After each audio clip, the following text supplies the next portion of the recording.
Hi mga kabilas! Nako. Mayroon namang gustong mag-viral sa social media. Gustong mag-vlog. Sinimulan sa panlalait. Ito, panoorin nyo. Ang taas ng standard ni ate. Sana lang, kumita ka ha. Hello guys, may nag-chat sa akin. Gusto niyang makipagkaibigan. Sabi ko, may trabaho ka ba? Sabi niya, meron.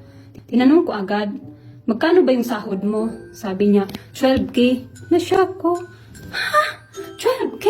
Samantala kami, 20K plus yung sahod namin na magkakaibigan tapos ikaw 12K lang? Sabi ko, no, hindi ka pwede makisali sa amin na magkaibigan kasi kaming mga magkakaibigan gusto namin na pag-uwi namin ng Pilipinas, gusto namin kumain sa mamahaling restaurant, gusto namin mag-adventure kahit saan, gusto namin mag-bar, gusto namin mag-overnight sa mga mamahaling resort, sabi ko. Tapos ikaw, 12K lang yung sahod mo, sabi ko. Kaya hindi ka pwede sa amin makisali, sabi ko, kasi hindi ka namin ka-level.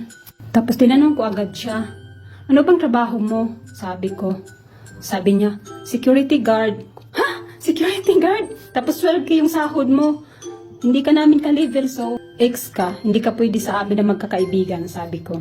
Kasi gusto namin yung mga high class, ng mga pagkain, pag-uwi namin ng Pinas. Kasi may pera naman kami, di ba? Sabi ko, may pera kami. Kasi malaki yung sahod namin dito sa ibang bansa, sabi ko. Kaya hindi ka pwede makipagkaibigan sa amin. 12K lang yung sahod mo, my God, kulang pa yan sa pamilya mo, sabi ko. Hindi ka namin ka-level. Security guard, sabi ko. Since malapit naman kami umuwi na magkakaibigan, nagplano kami na mag-overnight kami sa mamahaling resort. Kakain kami sa mga mamahaling restaurant. Mag-adventure kami. Pupunta kami kung saan namin gusto. Yung enjoy namin yung sarili namin. Ganon kami magkakaibigan.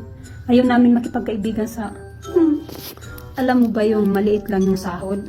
Siyempre kami malaki yung sahod namin. So malaki yung ipon namin. So may chance kami na kung anong gawin namin sa buhay namin pag-uwi namin ng Pinas. Kasi may ipon naman kami. Tapos ikaw, 12K lang yung sahod mo. Tapos security guard. Oh my God.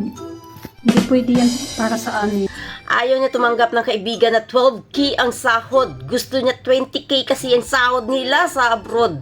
Ang dami talagang makakapalang mukha pagdating sa abroad. Akala mo naman kung nakarating na sila sa langit. Gusto magsimula sa pag-vlog.